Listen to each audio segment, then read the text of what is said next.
적극적으로 설명을 하시기 위해 성경에서는 여러 가지 부활에 대한 설명을 하고 있는데 가장 좀 리얼하게 보여주는 장면이 제가 보기에는 요한복음 11장에 나와 있는 죽은 나사로를 살리시는 일이 아닌가라고 저는 생각을 합니다. 나사로라고 하는 사람은 예수님의 사랑을 입은 제자예요. 근데 그가 어느 날 죽을 병이 들었어요. 아주 심각한 병이 들었죠. 그래 이 사랑하는 제자 나사로가 심각한 병이 들었다. 곧 이제 죽게 되었다. 이 급한 비보가 예수님 계신 곳에 도달하게 되어지고 근데 예수님은 전혀 마음에 미동도 하지 않으시고 그냥 아무 일을 만나지 않은 것처럼 그냥 할 일 하시는 거예요. 걱정도 안 하세요. 그리고 하시는 말씀이 어떤 말씀을 하였냐면은 요한복음 11장 4절 말씀에 이렇게 말씀해요. 예수께서 들으시고 이르시되 이 병은 죽을 병이 아니라 하나님의 영광을 위함이요 하나님의 아들이 이로 말미암아 영광을 받게 하려 함이니라고 그렇게 하셨어요. 죽을 병이 아니라는 거예요. 죽지 않는다는 얘기가 아닙니다. 좀 더 말씀 읽어보면은 그리고 예수님께서는 급히 달려가지도 않고 그냥 태연하게 현재 계시는 곳에서 이틀을 더 평안하게 유하시다가 이제 때가 되었으니까 한번 나사로에게 가보자고 합니다. 그가 지금 잠자고 있으니 깨우러 가자라고 하는 거예요. 이렇게 머뭇머뭇지치하시다가 이제 그 상갓집에 도달을 했는데 이미 나사로는 죽었습니다. 그리고 이미 무덤에 묻혀버렸습니다. 성경은 기록하기를 나사로가 이미 무덤에 묻힌 지 나흘이 지났다라고 하는 거예요. 왜냐하면 사람이 죽어서 이 시체가 되어서 나흘 정도가 되면은 어떻게 되겠어요? 이제 이 살이 부패하잖아요. 성경은 말합니다. 냄새가 났다고 합니다. 냄새가. 무덤에서 냄새가 풍겨 나왔다고 하는 거예요. 그러니까 지금 시체가 썩고 있어요. 이게 썩고 있다는 것은 모든 장기 기능은 이제 완전히 소망을 잃어버리고 어떠한 생명의 삶에 소망이 없다는 거예요. 여러분 저기 뒤에 히터 좀 꺼주시기 바랍니다. 너무 더운 것 같아요. 네. 더 이상 살 수 있는 그런 형편들이 전혀 아니라는 거예요.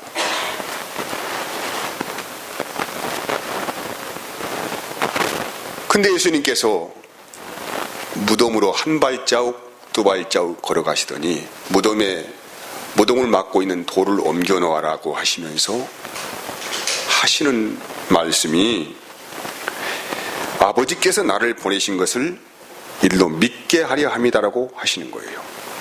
무엇을 믿으라는 것입니까? 무엇을? 이제 아버지께서 나를 보내신 뜻을 너희들을 믿게 하는 장면을 보여주겠다고 하시면서 잠자고 있는 무덤에 묻혀 있는 시체를 향하여서 나사로야 나와라! 라고 아주 단호하게 말씀하시니까 이 말씀이 떨어지자마자 무덤에서 이미 죽어서 냄새를 풍기고 있는 부패의 냄새를 풍기고 있는 시체가 갑자기 벌떡 일어나더니 붕대를 이렇게 온몸에 감은 채 걸어 나오더라는 것입니다.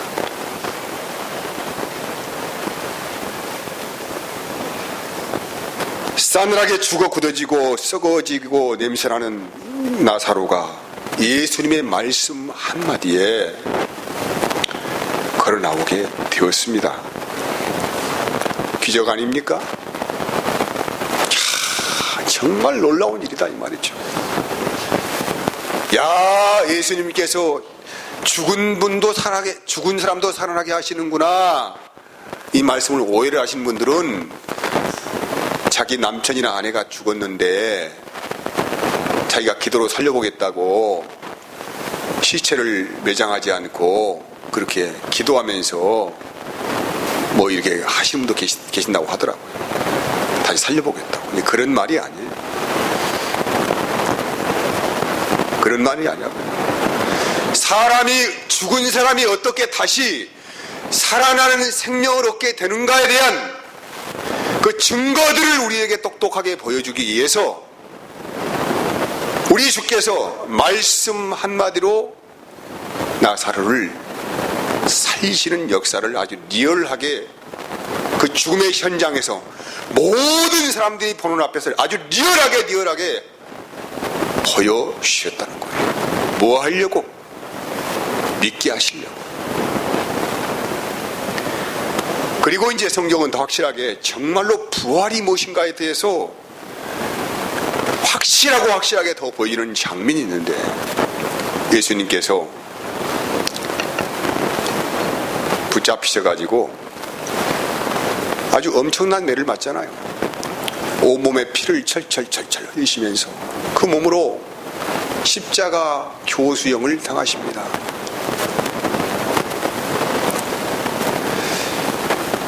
근데 그분께서 그 고통 가운데 있다가 사망을 하시죠. 숨을 거두십니다. 이 숨을 거두신 예수님의 시체를 사람들은 이제 매장을 하지 않습니까? 무덤에 묻혔습니다. 그런데 놀라운 일이 벌어졌어요.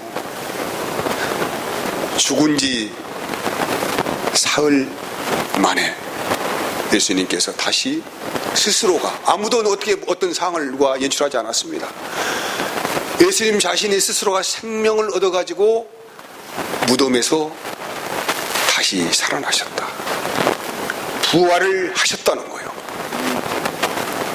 근데 그분께서 이 부활하신 몸을 이제 그냥 부활했다는 것이 부활한 것을 말하는 게 아니고, 내가 정말로 부활한 몸을 가지고 있다는 것을 자기의 제자들에게 확실하게 보여주기 위해서 바로 곧장 하늘로 올라가지 아니하시고 40일 동안 이 땅에 머무르고 계시면서 무려 500여 형제에게 자기 부활체 몸을 보여주셨다.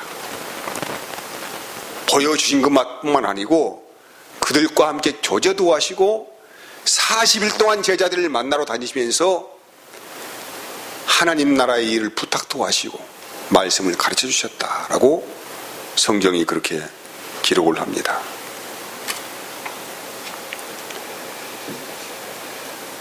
여러분, 왜 예수님이 이런 일을 하셨을까요? 오늘 우리가 고린도전서 15장에 보면 이런 말씀을 읽을 수가 있어요. 3절 4절 말씀에 성경대로 그리스도께서 우리 죄를 위하여 죽으시고 장사 지는 바 되셨다가 성경대로 사흘 만에 다시 살아나사라고 합니다. 성경대로 죽으셨어요.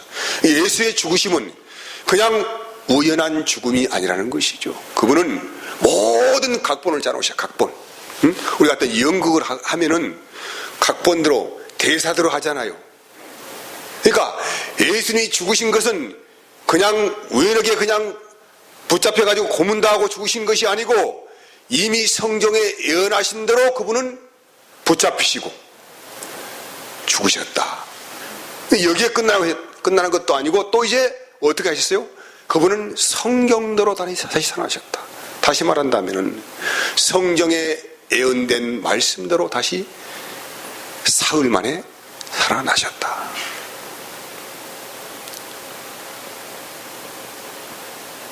우연한 일 아닙니다.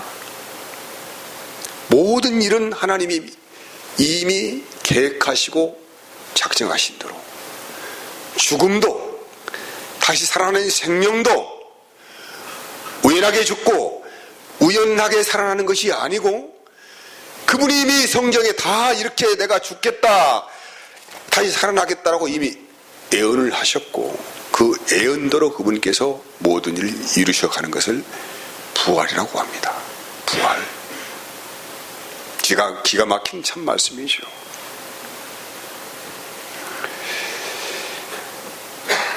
그래서 오늘 고린도서 15장에서는 뭐라고 이것을 표현하냐면은 예수님께서 부활의 첫 열매가 되셨다. 요즘 여러분 사방에 봄바람의 기운이 싹 불어오니까 어떻게 합니까? 겨우내 얼어붙은 땅에서 우리가 보는 죽어있는 식물들 아닙니까? 무슨 생명이 있겠어요? 꽁꽁 얼어붙은 대지에서 아무 생명의 기운이 없어요. 그냥 꺾어지면 꺾어지는 거예요. 근데 따스한 봄바람의 기운이 쫙 온 대지를 이렇게 가득 채우니까 어때요? 죽어 있었던 것 같은 것들이 다시 파릇파릇 이파리를 내고, 또 조금 있더니 어쩝니까? 꽃망울을 팍 터뜨리고, 또 조금 있더니 그 꽃망울을 터뜨린 곳에서 또 열매가 맺더라. 근데 그 한 나무에 그 한 열매만 맺는 것이 아니고 가득한 열매가 맺겠지요. 근데 그 가득한 열매 중에 첫 열매, 가장 첫 열매가 되신 분이 누구라고요? 예수 그리스도다. 그러니까 우리도 그리스도라는 생명나무에 붙어 있으면은 다 예수님처럼 어떻게 된다라고요? 죽음에서 부활을 하게 된다. 그래서 잠자는 자들의 첫 열매가 되셨다라고 성경이 그렇게 말씀을 하시는 거예요.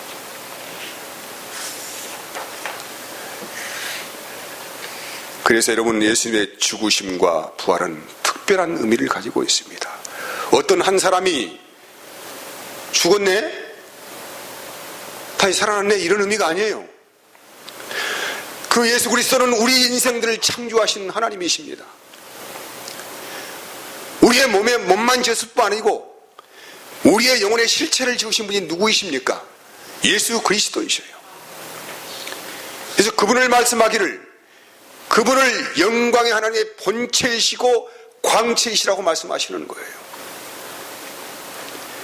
그래서 죽으셔도 예수님이 죽으셔야 하고 다시 살아나셔도 예수님이 살아나셔야 한다는 것입니다.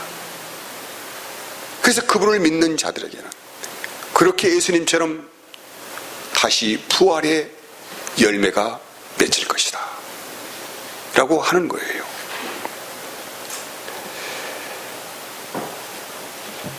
고린도전서 15장 35절에서 36절 말씀을 보면은 하나님께서 각자의 그 뜻대로 형체를 주셨다고 말씀하시고, 또 42절 44절까지 내용을 읽어보면은 썩는 것으로 심었는데 썩지 않을 것으로 살아났다. 또 빛이 나는 것으로 심었는데 영광스러운 것으로 살아났다. 약한 것으로 심었는데 강한 것으로 살아났다. 자연의 몸으로 심었는데 신령한 몸으로 살아났다. 이렇게 부활이 무엇인가에 대해서, 그 부활의 실체가 무엇인가에 대해서 우리에게 말씀을 하고 있어요. 부활의 실체. 51절 52절까지 말씀은 보라, 내가 너희에게 비밀을 말하겠다. 이게 비밀이야, 비밀. 이건 비밀이에요. 왜 비밀이냐? 아무리 여러분 길 가는 사람들이 예수 믿으세요, 부활이 있어요, 사람은 죽지 않는데 영혼이 사는데요, 사람은 영적인 존재래요, 죽으면 가는 곳이 두 길이 있대요, 지옥도 있고 천국도 있대요. 아무리 이야기를 해도 너 미쳤어? 또라이야? 너 바보냐? 이렇게 말할 거야 아니에요? 도대체 아무리 설명을 하려고, 아니 사람이 죽지, 예수 믿으라고 죽자고 산다고요. 제발 좀. 내가 이렇게 당신한테 애걸복걸 하는 것은 내가 내 배 배부르려고 하는 것이 아니고 당신에게 생명을 얻게 하시려고 하는 것인데 왜 그러느냐 하면서 애걸복걸하고 눈물을 흘리고 어떻게 하더라도 이 길은 알아들 수가 없어요. 너나 잘 믿어, 나는 잘 믿어. 너나 교회 잘 다녀. 이렇게 말할 거 아닙니까? 이게 모든 사람들에게 감춰진 비밀이라니까. 이것은요, 아무리 설명하고 설득하고 아무리 애걸복걸해도 눈물을 흘려도 못 알아듣는 거예요. 못 알아듣는 거예요. 근데 여러분 생각해 보시라고요. 어쩌다가 저와 여러분은 부활을 알게 되었어요. 이것을 그냥 아는 정도가 아니에요. 믿음이 야버렸어. 그리고 나는 내가 지금 죽어도 사는 것을 나는 믿고 있어요. 현재 지금 내가. 그건 나도 이론적으로 설명을 못해요. 내가 어떻게 설명할 수 있어요? 내 심령이 그런데 내 가슴을 열어가지고 이렇게 보면 나는 믿고 있다고 설명이 되면 설명이 되겠습니까? 저는 부인할 수 없는 사실이 내 심령 안에 있다니까요. 무엇입니까? 나는 부활이에요. 나는 부활이라고요. 어떻게 설명할 수 있겠어요? 심장을 열어서 보일 수도 없는 것이고. 혈서를 한번 써볼까요? 그럼 믿으시겠습니까? 그래서 비밀이에요. 비밀이라고요. 읽어드릴게요. 보라 내가 너희에게 비밀을 말하노니 우리가 다 잠잘 것이 아니라는 것입니다. 마지막 나팔 소리에 순식간에 호련히 다 변화되리니 나팔 소리가 나매 죽은 자들이 썩지 아니할 것으로 다시 살아나고 우리도 변화된다는 것입니다. 제가 이렇게 말씀을 드려도 부활이 되면 되는 것이지 뭐 살아봐야 알지 뭐. 근데 여러분 이건 비밀이에요. 아는 사람만 알아요. 아는 사람만 압니다. 이사야서 65장의 말씀을 읽어보면은 장차 이루어질 새 하늘과 새 땅을 대해서 말씀을 합니다. 이것을 새 예루살렘이라고 합니다. 근데 거기에는 기쁨으로 가득 차고 병들어 죽거나 고통하는 사람이 없다고 해요. 재난이 없고 먹을 것을 걱정하는 곳이 아니라고 합니다. 사람이 기도하기 전에 하나님께서 먼저 아시고 그 소원을 이루어 주시는 곳이라고 합니다. 어떠한 행함과 상함이 없는 자연 환경이 이루어질 것이라고 합니다. 이것이 뭐냐면은 하나님의 나라입니다. 그러면은 이제 이렇게 부활과 영생이 있는데 어떤 사람이 과연 부활에 참여할 수가 있겠느냐.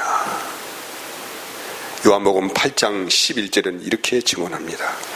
예수를 죽은 자 가운데서 살리신 이의 영이 너희 안에 거하시면 그리스도 예수를 죽은 자 가운데서 살리신 이가 너희 안에 거하시는 그의 영으로 말미암아 너희 죽을 몸도 살리시리라.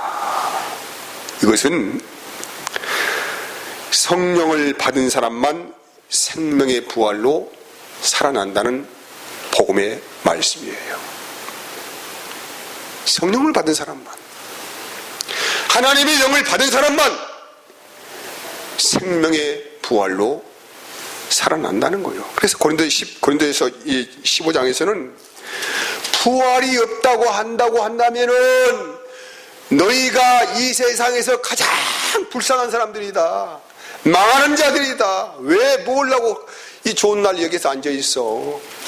얼마나 꽃피고 아름다운 곳이 많이 있는데 할 일도 많은데 뭐려고 앉아 있냐고 여기서. 그래서 그리스도인처럼 불쌍한 것이 없다. 뭐려고 주께 충성을 합니까? 왜 기도합니까? 이거 아무런 의미가 없다는 거예요. 좀 마음 평안해 보려고 그러는 것입니까? 아니죠. 부활의 영광이 없다고 한다면은 우리가 하는 모든 행위들은 아무런 쓸모가 없는 행위가 되는 거예요.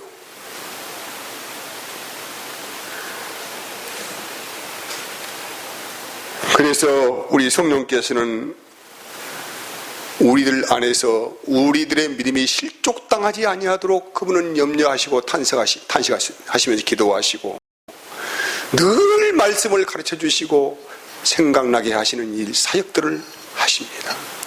저와 여러분들이 지금도 그래도 희미하게나마 믿음을 붙들고 있는 것은 우리가 잘난 것이 아니라는 것입니다. 그분께서 성령께서 우리의 마음 안에서 말할 수 없는 탄식으로 기도하시면서 은혜를 베풀어 주시기 까닭에 그래도 우리가 주님을 부인하지 아니하고 오늘 이 자리에 나온 줄 믿습니다.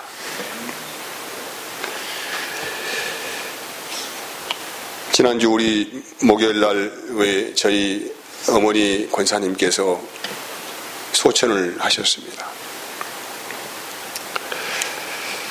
근데 근데 이제 그 어머니가 이 소천하시기 전에 저희 형하고 저하고 심하게 다툰 일이 있었어요. 어머니를 모시는 일에 대해서 서로가 생각이 맞지 않아서 불편한 마음을 가지고 서로가 심히 언쟁을 했습니다. 근데 그 마음이 쉽게 풀어지지가 않습니다. 내가 말로는 그래 형이니까 미안합니다, 죄송합니다, 내가 잘못했습니다 라고 정식으로 사과는 했지만은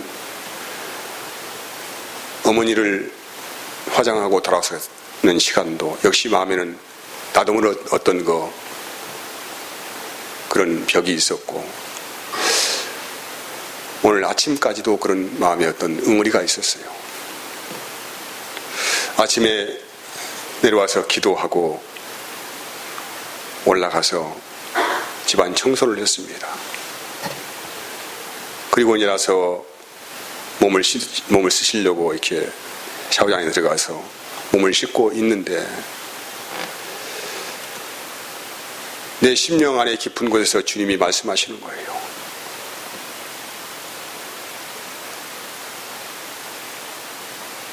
이 심령 안에 깊은 곳에서 주께서 말씀은 어떤 말씀이냐면은 그것은 영적인 일이다 라고 말하는 거예요. 영적인 일이다. 육신대로 생각하지 말아라. 사람의 생각으로 사람을 대하지 말라라고 주님께서 내 안에서 말씀하셨어요. 깜짝 놀랐습니다. 내가 지금 사람을 혈과 육으로 대하고 있구나. 영적인 일로 사람을 바라보지 않고 있구나. 영적으로 대하지 않고 있구나. 이런 마음이 들어오면서 나도 모를 큰 은혜가 이 심령 안에 임하면서 그냥 확 이게 내려가 버렸어. 그냥.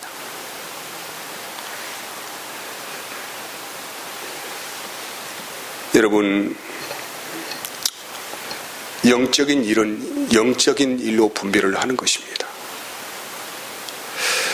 로마서 8장 12절에서 14절까지 말씀은 그러므로 형제들아 우리가 빚진 자로 돼 육신에게 져서 육신대로 살 것이 아니니라. 너희가 육신대로 살면 반드시 죽을 것이로되 영으로서 몸의 행실을 죽이면 살리니 무릇 하나님의 영으로 인도함을 받는 사람은 하나님의 아들이라. 신자가 사는 세상은 하나님을 모르는 사람과 동일하게 이 땅에 발딛고 살아가고 있습니다. 여러분들이 아무리 선한 말을 하고 선한 행동을 한다고 하더라도 세상에 속한 사람들은 결코 여러분의 선함에 동의하지 않을 것입니다. 그리고 인정하려 들려고 하지 않을 것입니다. 반발하기도 하고 또한 무력화시키려고 도전할 수도 있습니다. 그런데 여기에 자칫 잘못 걸려 들어가면은 혈과 육으로 사람을 대하는 오류에 빠지게 됩니다. 영적인 싸움에서 지게 된다는 것이죠.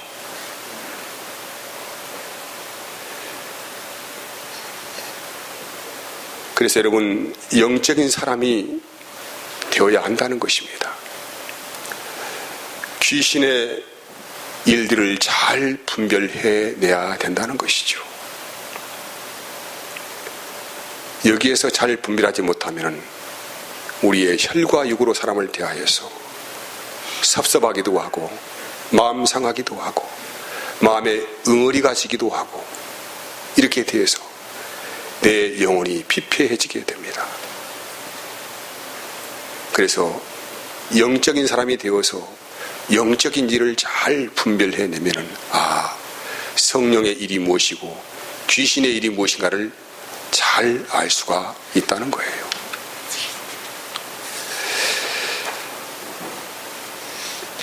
여러분,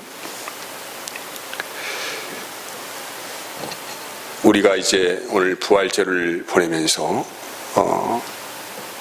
우리 안에 오신 그리스도를 좀 깊이 바라보시는 은혜가 되었으면 좋겠어요.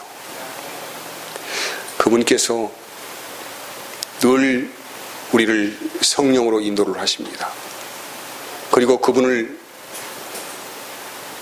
인정하고 받아들인 사람 삶의 은혜 안에서 살아가기를 원하십니다. 우리 안에 오신 그분이 오늘 말씀처럼 우리의 죽을 몸도 살리시는 그분이십니다. 인생은 이렇게 부활의 영광에 참여할 수가 있습니다. 성령을 거역한다거나 성령을 근심하시게 하는 일들에 대해서 성경은 경계를 하고 있습니다. 그래서 늘 성령의 충만을 받으라고 말씀을 하시는 거예요.